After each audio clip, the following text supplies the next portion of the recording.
Japan karate ദോഖെ new റിയു ഇന്ത്യയുടെ തൃശൂർ ജില്ലാ colour belt ഗ്രേഡിംഗും ലഹരി വിരുദ്ധ ക്ലാസും സംഘടിപ്പിച്ചു.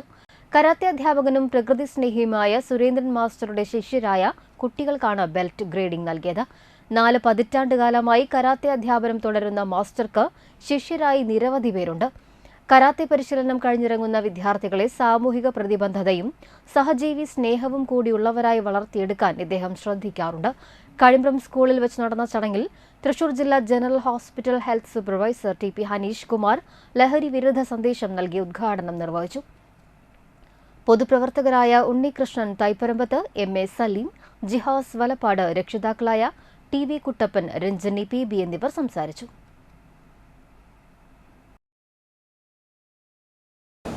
ഏറ്റവും പ്രധാനപ്പെട്ട ഒരു വിപത്ത് എന്നാണ് പറയാം, നമ്മുടെ സമൂഹത്തിനെ കാർന്നു നിന്നുകൊണ്ടിരിക്കുന്ന ലഹരി എന്ന് പറയുന്ന ആ ഒരു മേഖല കുടുംബങ്ങളെ മൊത്തത്തിൽ തകർത്തുകൊണ്ടിരിക്കുന്ന, കേരളീയർക്ക് അന്യമായി നിന്നിരുന്ന ചില ലഹരികൾ ഇന്ന് കേരളത്തിലേക്ക് ഒഴുകിക്കൊണ്ടിരിക്കുന്ന ഈ ഒരു സാഹചര്യത്തിൽ ലഹരി എന്ന് പറയുന്ന അല്ലെങ്കിൽ ആ ലഹരി വസ്തുക്കൾക്കെതിരെയുള്ള ആ ഒരു പ്രചരണം കേരള ഗവൺമെൻറ്റും മൊത്തത്തിൽ ഏറ്റെടുത്ത് നടത്തിക്കൊണ്ടിരിക്കുക.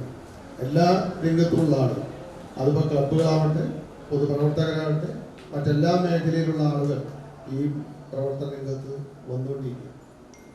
ലഹരി എന്ന് പറയുന്നത് ഒരു പക്ഷേ നമുക്കെല്ലാവർക്കും പലതരത്തിലുള്ള ലഹരികളുണ്ട്. ഇപ്പോൾ ഇവിടെ നടക്കുന്ന ഈ കരാട്ടെ പരിപാടി തന്നെ അതൊരു ലഹരിയാണ്. ആ ലഹരി നമുക്ക് ദോഷമല്ല. വിദ്യാഭ്യാസം എന്ന് പറയുന്നത് മറ്റൊരു ലഹരിയാണ്, അതും നമുക്ക് ദോഷമല്ല. കുട്ടികളെ സ്നേഹിക്കുക എന്ന് പറയുന്നത് അച്ഛനും അമ്മയ്ക്കുമുള്ള ലഹരിയാണ്, ആ ലഹരി നമുക്ക് ദോഷമല്ല. പൊതുപ്രവർത്തകർക്ക് പൊതുപ്രവർത്തനം എന്ന് പറയുന്നത് ഒരു ലഹരിയാണ്.